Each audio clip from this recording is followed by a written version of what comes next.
linearly independent, and show that the set S dash is equal to 1 0 0 1 1 0 1 1 1 and 3 5 7 is linearly dependent in R3. Once we study the notion of dimension in a vector space, alright, this is, then without checking this set S, alright, we can immediately say that this set is linearly dependent in R2 and this set is linearly dependent in R3. Now, taking the definition of linearly independent and dependent vectors, we get immediately this result, that if any set which contains zero vector is always linearly independent. And now onwards, we are also always going to speak about finite sets. So suppose S is a finite set is equal to x1, x2, xk, and with x1 is equal to 0 vector. We claim that S is linearly dependent, and the proof is one line. 1 into x1 plus 0 into x2 plus 0 into xk. x1 is equal to 0, and so by the theorem which we already proved, 1 into x1 is also 0 vector, this is also 0 vector, and this is also equal to 0 vector, so their sum is also equal to 0 vector. So now we have a scalars 1 0 0, not all zeros, such that this linear combination is equal to 0, and that implies S is linearly dependent. As a negation of this, what we can say, that if a set is linearly S equal to x1, x2, xk is linearly independent, then what we can say is each vector xi is different from 0 vector. Okay. Now, I told you that we already posed one question and we want to answer this question. So, we go by a series of theorems to claim our question, to solve our question. And the first theorem we have is, let us see on the board, on the screen. Yes. The theorem says that you are given n vectors x1, x2, xn in a vector space, and if any vector x belongs to their linear span, then the set containing x, x1, x2, xn is linearly dependent. Again, the proof is one line.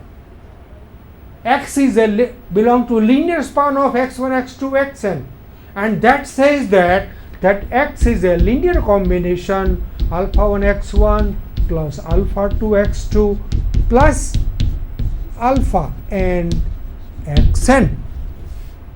Now, taking this vector on other side, what we get is minus 1 into x plus alpha 1 x1 plus alpha 2 x2 plus alpha n xn is equal to 0 vector.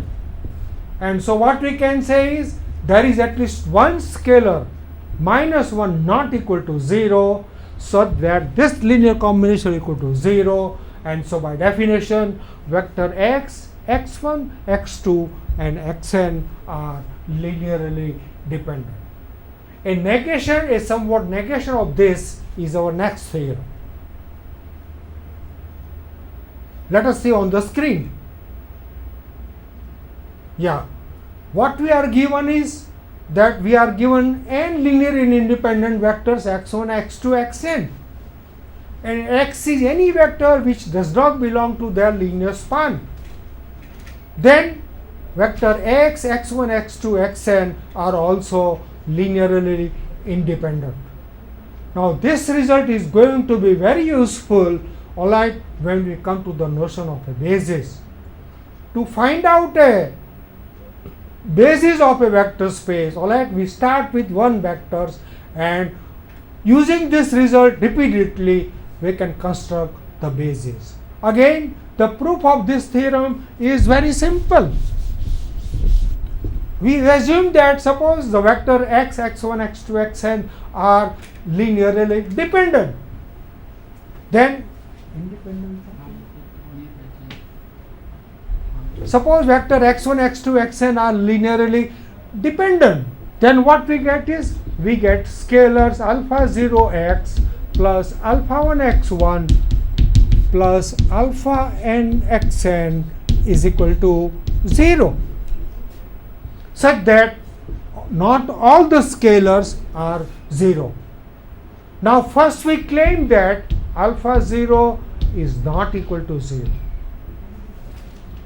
because if alpha 0 equal to 0, then we get the equation, above equation, as alpha 1 x1 plus alpha 2 x2 plus alpha n xn is equal to 0 vector. But we are given that the vector x1, x2, xn are linearly independent, and that says that all the scalars alpha 1, alpha 2, alpha n are zeros. That means all the scalars are 0, contradiction to the fact that not all the scalars are 0. That means alpha 0 is not equal to 0. And since alpha 0 is not equal to 0, this vector equations I can write down as minus alpha 1 upon alpha 0 x1 plus minus alpha n upon alpha 0 xn. That means vector x becomes a linear combination of vectors x1, x2, xn. That means x belongs to the span of x1, x2 and xn, a contradiction to our fact, and this implies that the vector x, x1, xn are linearly independent. Now our next theorem says that, let us see on the screen, a superset of a linearly dependent set is also linearly dependent. A subset of a linearly independent set is also linearly independent. And we can realize immediately that alright, this is, we have to prove only one part of this. Then second part we can alright derive as a negation of the first part. So we prove second part. What we are given is that we are given that the set S is linearly independent. And suppose S dash is a subset of S and S dash is linearly dependent. We want to prove that it is linearly independent, but suppose it is linearly dependent. Then definition says that there exists a finite subset y1, y2, yk belonging to S dash, so that the set y1, y2, yk is linearly dependent. Now S dash is a subset of S. Vector y1, y2, yk belongs to S dash, and that implies that vector y1, y2, yk belongs to S. That is, S contains a finite set, alright, this is, which is linearly dependent, and that implies that S is also linearly dependent, a contradiction to our fact. And so a subset S dash is also linearly independent. Our next theorem says that, let us see on the screen. Yeah. If you are given the vectors x1, x2, xn linearly independent, then every vector in the linear span can be expressed as a linear combination of x1, x2, xn in a unique way.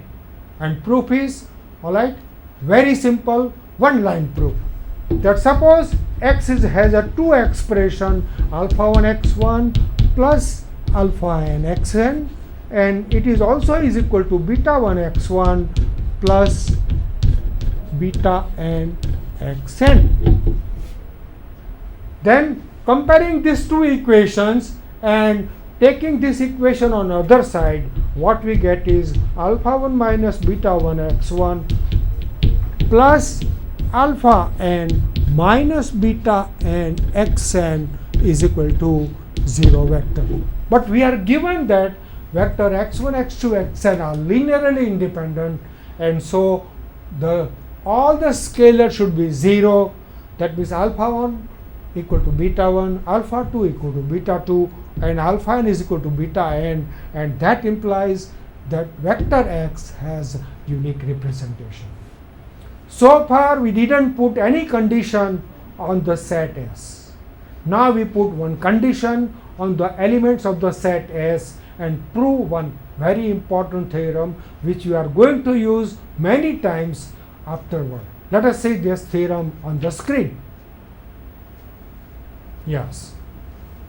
Here we put the condition that set is an order set. That means we have put the condition that the vector x1, x2, xn have order of a vector space V with the first vector x1 different from 0. Then the set is linearly dependent if and only if there exists I such that 2 less than I less than or equal to n, and the vector xi is a linear combination of the preceding vectors x1, x2, xi minus 1. The proof we have to divide in two parts because it is if and only. The first part is very simple, and so let us prove. Suppose the vector xi is a linear combination of the preceding vectors alpha I minus 1, xi minus 1. Then taking this xi on other side, what we get is minus 1 into xi is equal to 0.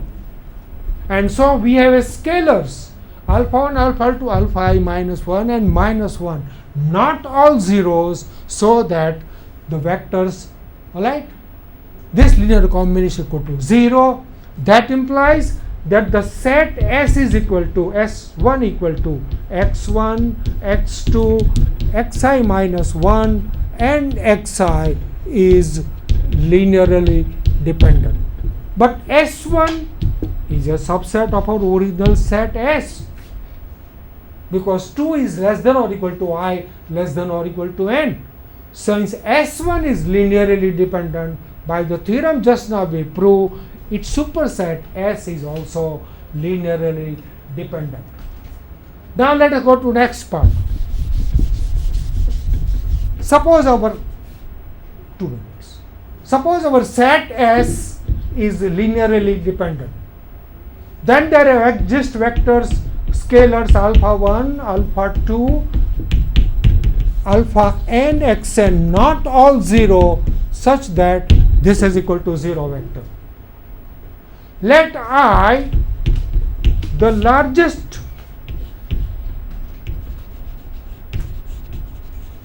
integer I, such that alpha I is not equal to 0. That implies that alpha I plus 1 equal to alpha I plus 2 equal to alpha n, that all of them are equal to 0. Now we claim that alpha I is not equal to 1. Because if I is equal to 1, then what we get is that alpha 1 is not equal to 0, and alpha 1, alpha 2, alpha 3 up to alpha n, all of them are is equal to 0. This implies this equation becomes alpha 1 x1 is equal to 0.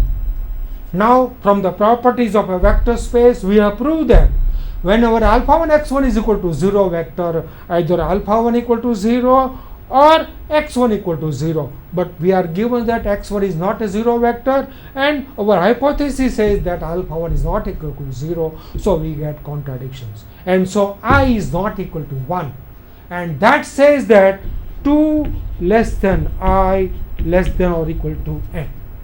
Now putting this alpha I plus 1 equal to alpha I plus 2, alpha n equal to 0, in this equation becomes alpha 1 x1 plus alpha I minus 1 xi minus 1 plus alpha I xi is equal to 0.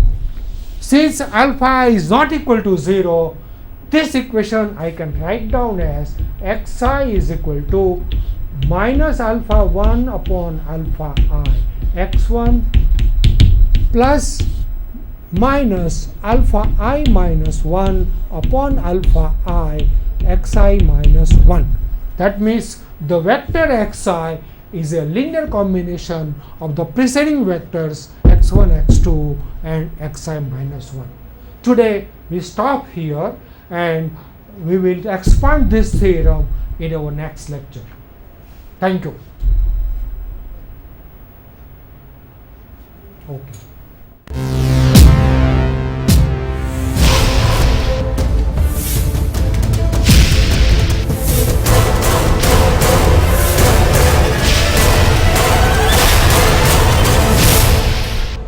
Sandhan, All Gujarat Integrated Classroom. સેટેલાઇટના માધ્યમથી જોડતી કડી એટલે સંધાન.